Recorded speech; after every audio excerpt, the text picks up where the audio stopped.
Hey everybody, what's up, man? It's another black pill on the road, you know.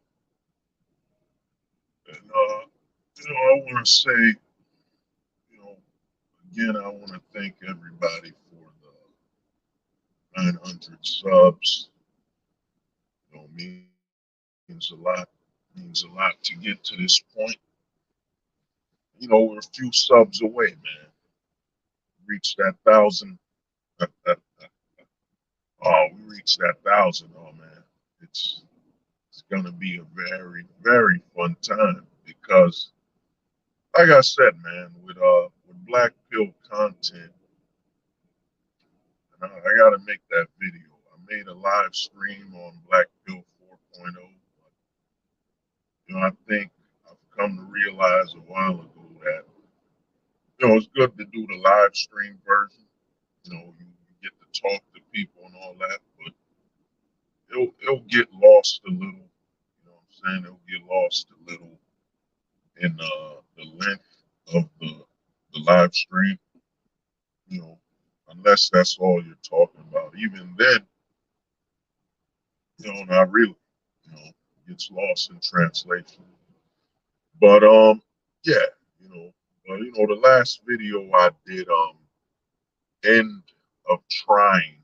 The reason I did that video, I want to thank people that commented, elaborated on their thoughts on it. Because I read the comments, man, and I reply when YouTube alerts me. That's if YouTube alerts me, man. You know, the shadow band is real. Shadow band is real, man. That is a lie. That's why when I see these YouTube videos where they tell you, well, this is a proven system of how to grow your channel and get your sub count up. Yeah, but that doesn't work. That one size fits all mentality on, growth and, increasing your sub counts and all that. It's BS because it's implying that everyone does the same content. You know what I'm saying? That's BS, man. Everyone does different content and different content depending on the content you're making. It's either favorable or not based on YouTube's bias. I mean, there's a big bias on YouTube, man. We all know YouTube is blue. We all know that. We all know YouTube, in all honesty, what I'm saying? It was the wrong color. It was the wrong color making YouTube red with red and black, whatever the color of the logo is. We all know YouTube should have been blue. Should have been blue and white, what I'm saying, to represent the party it aligns to. You know what I'm saying? The party it aligns to. It should have never been no damn red. You know what I mean? There's not an ounce of conservatism in Bluetooth unless it's conserving the so-called progressives and so-called, you know, intellectual, whatever you want to call it. You know what I'm saying? You all know this. This, along with most of these sites, are basically owned and run by the left. You know, you all know the left. The left run the internet, man. You know that. You all know that. You know what I'm saying? Just as the '90s, you had the right, '80s, and so on. They mostly ran, I think, the oil refineries and all that. You know, the left runs the majority of YouTube and the internet. You know, they were the first to conquer that when it comes to the political sides. God damn, I hate traffic, man. Man, the whole notion of it's a freeway, it's a highway, yet all these fuckers are in traffic slowing you the fuck down. You know what I mean? But yeah, but like I said, man, I want to thank everybody for watching that end of trying video and sharing your thoughts. The thing is this, man, and I'm gonna do the female edition. gonna try to do that today, female edition, because while men are at the end of trying, or men aren't trying anymore, men have seen, it's funny how you say, I'll say it's the end of trying because men are are tired of the trials of being a man. Men are tired of the trials of being a man in the West, man. You know what I'm saying? It's like you're on trial when it comes to trying to maintain or be the role of a straight male. You know what I'm saying? So a lot of men feel they're on a trial, so they put the end of trying. And I'm gonna be doing a female version. I gotta figure out I think I gotta figure out the title. I think the title for the woman will be, a legal loyalty. You know what I'm saying? A legal loyalty or illegal to. Yeah, it might be illegal loyalty. You know what I'm saying? Because the men and the women, when it comes to the legalities of America and the legalities of Americanized countries. That's what I'm gonna start saying from now on. Americanized countries. Sounds better than saying the West, Westernized. Because Westernized can mean something else. But a lot of men in America and Americanized countries are basically, when it comes to the law, the perspective of the man legally is to give up his freedom. You know what I'm saying? The perspective of the man legally is that being a straight man will lead to surrendering his freedom legally. While the woman, on the other hand, women are in a different perspective. Women are in a perspective where the law won't allow them to be a woman. You know what I'm saying? The law won't allow them to be a woman or to experience womanhood. The law wouldn't allow that. You know what I'm saying? The law legally does not allow women to experience the role of being a woman with a man. You know what I'm saying? It legally doesn't allow that. And I'll cover that on, a legal loyalty. I'll cover that. You know what I'm saying? Why women just it isn't legally allowed for women to be loyal.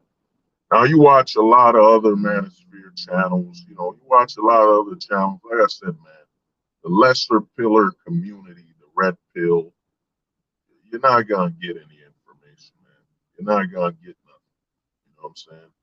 All you're gonna get is emotional instruction.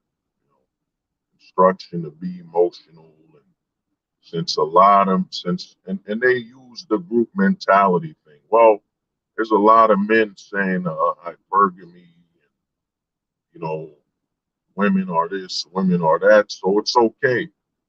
Group think while preaching individuality, while walking on a group think. You know, well, it ain't even group think, emotion. But yeah. So the lesser pillar community will tell you, well, the women are being negative because of this, their emotions, their sexuality. No, man, women are a reflection of the law. Have always been a reflection of man's law. Whatever the law allows will decide the way women think. You know what I'm saying? That's all it is. Women have always been a reflection of man's law. You know, damn, man, you get here early, these motherfuckers. Yeah, you know what I mean? So, but the thing is this, man, and I'll cover that on a legal loyalty. Because like I said, man, we're in the black pill community, man. I'm not here for emotion. I'm not here for you to tell me about love and emotional crap about how women feel, how men feel. That's bullshit, man. All that feel crap isn't gonna help you, man. all that feel speak is nothing more than a dressing of illusion. You know what I'm saying? It's basically a way to dilute your way of thinking, all these feelings. And here's how women feel. Here's how men feel. You know what I'm saying? I feel, you know what? Let me tell you how I feel. None of that does anything, man. All that feeling crap is nothing more than an illusion. You know what I mean? It's a dressing of illusion, you know, for you to maintain the path you're on. You know what I'm saying? That's all it is. It's a dressing of illusion. I mean, who cares how men feel, man? Who cares how women feel? When the law is when the law is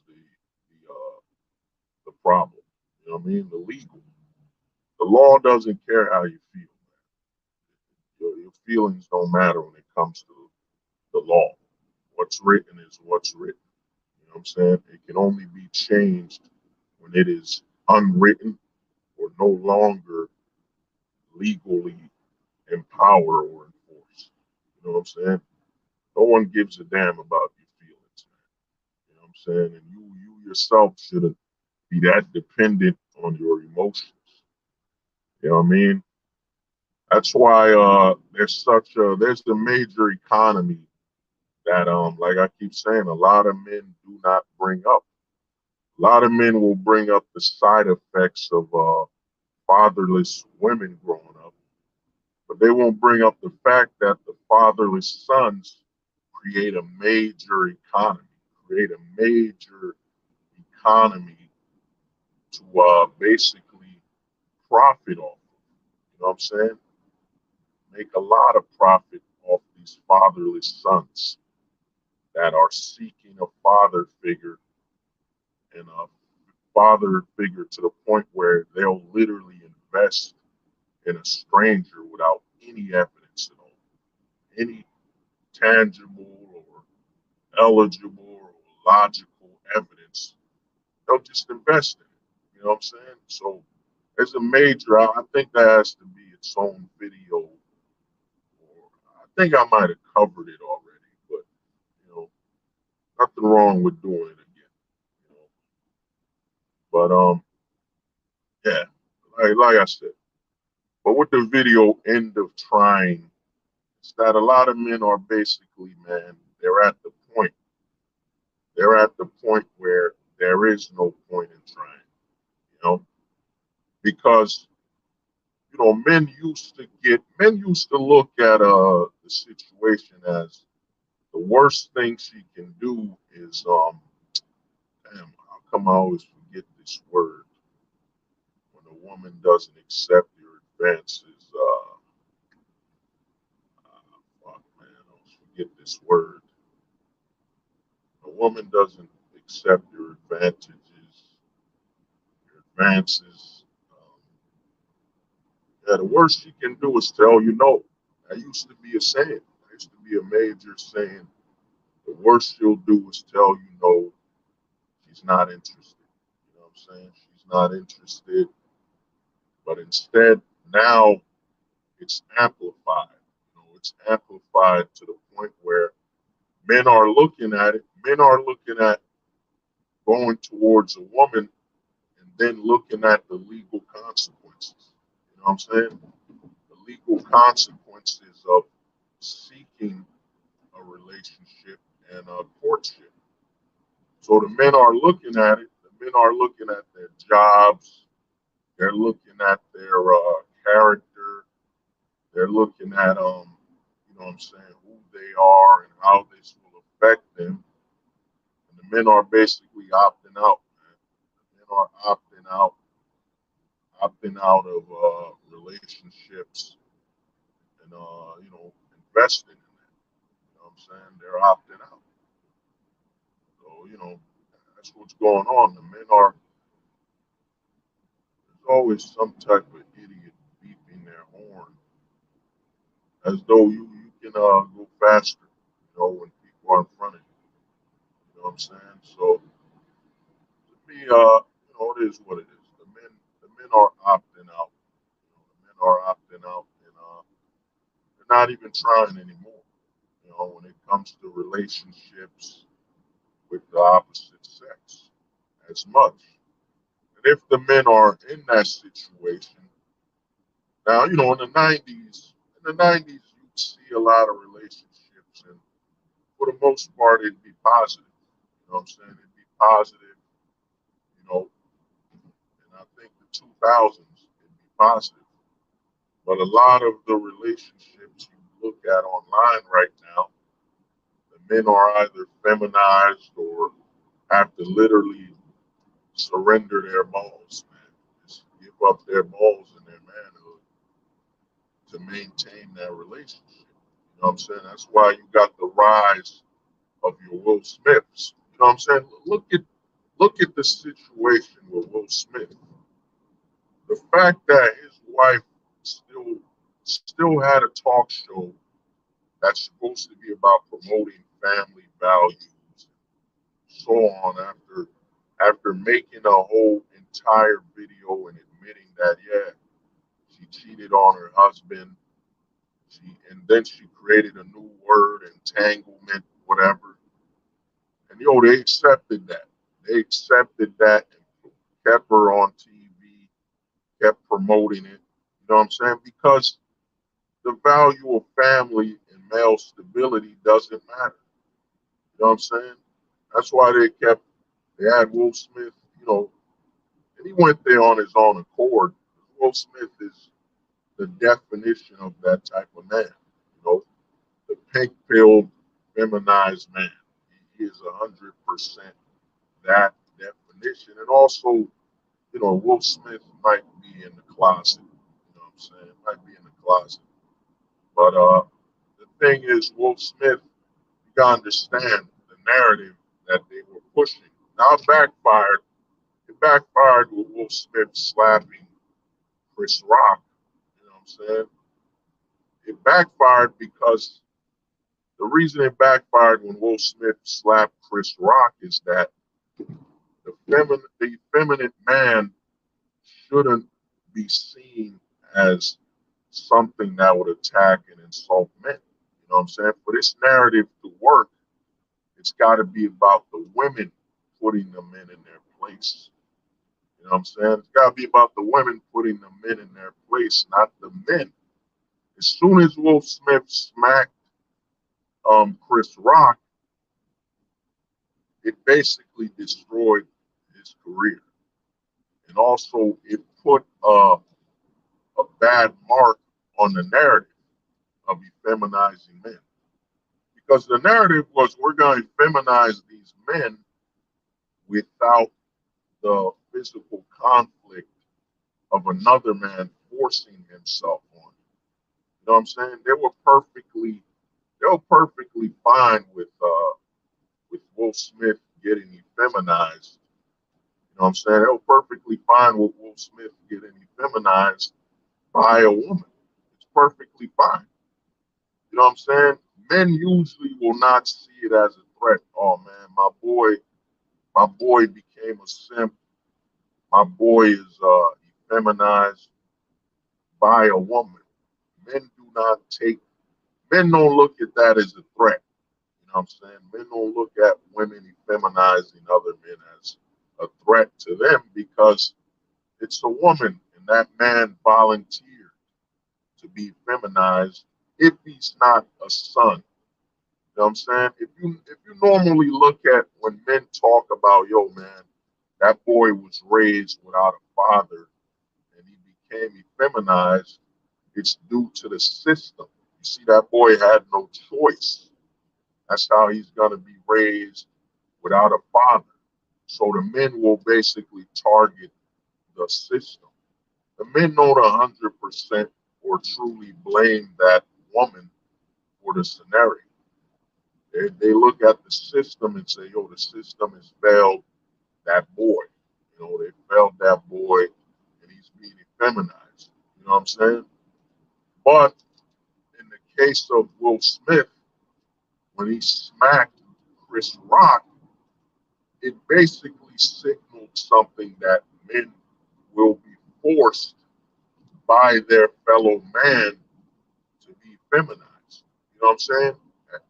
Men were perfectly fine, even though Will Smith lost a lot of points. He lost a lot of points for still being with his wife after she basically openly advertises that she cheats on him and everything like that. You know what I'm saying? I stopped watching it. I lost respect for Will Smith, man, because you realize his whole career he's been playing the role of a masculine and a masculine man, a man who's sure of his identity and all that. You know what I'm saying? OG was good, man. So when Will Smith, I can't fully see it because I'm driving. But yeah, when Will Smith admitted he was accepting his wife cheating on him, a lot of people, a lot of men lost respect for him, man. He became a fucking laughing stock. But men didn't lose hope. They didn't lose hope or feel threatened by Will Smith. You know what I'm saying? They didn't feel threatened by his agenda or his behavior. You know what I'm saying? Men didn't care. You know what I'm saying? That Will Smith is letting his wife cheat on him and sleep around. You know what I'm saying? Other men didn't give a damn. They didn't care about that. Other men didn't care. That's on Will, man. That's on Will Smith. You know, that's on Will Smith, man. Him letting his wife sleep around and cheat on him, whatever. That's on him. Still married, still staying. But once Will Smith slapped Chris Rock, once he slapped Chris Rock, it was basically it was basically the announcement that yeah, these effeminate men, these effeminized men are basically so confident in being feminized and they think they're so supported by the system and being effeminized that they can force their effeminate will on other men. And you know what I'm saying? As history has shown, man, you do not threaten another man. You don't threaten another man with your philosophy. You don't threaten another man with your religion. You don't threaten another man with the way you think. Because that will trigger something in a man. That will trigger another man to see that as either a challenge to his life, a threat to his life, a threat to his well being. So once Will Smith slapped Chris Rock, there's a lot of men that are aware of the process and the fact that society is promoting the feminization of men.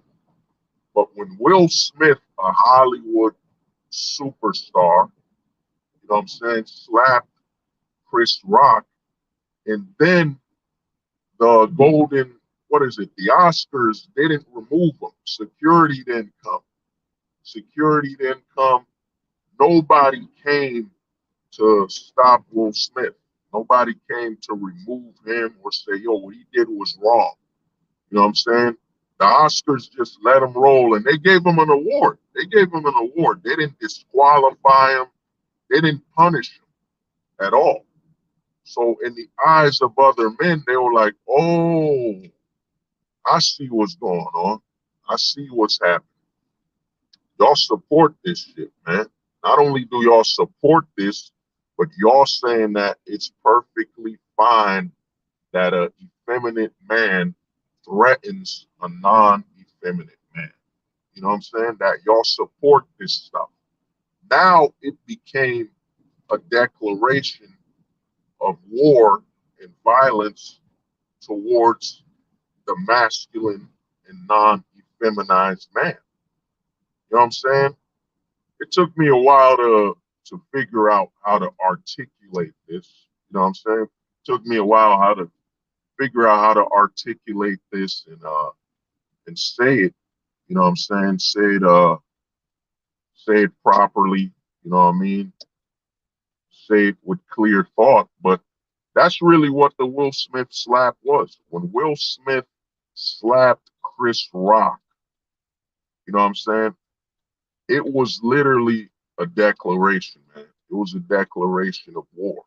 You know what I'm saying? In the eyes of masculine men, it was like, yeah, man. You know, we see Dwayne Wade destroying his own son, sacrificing his son and being rewarded for that. You know what I'm saying? Being rewarded, but we know Dwayne Wade is a fucking weirdo. You know what I'm saying? He's in the closet himself, man. We know that. And we see you rewarding Dwayne Wade, but Dwayne Wade didn't put his hands on anybody. He didn't slap another man. You know what I'm saying? He didn't slap another man and declare that, yeah, man, we feminine men can do anything to you masculine men. You know what I'm saying? Dwayne Wade didn't do anything that was a declaration of war and violence towards masculine men from a physical perspective. You know what I'm saying?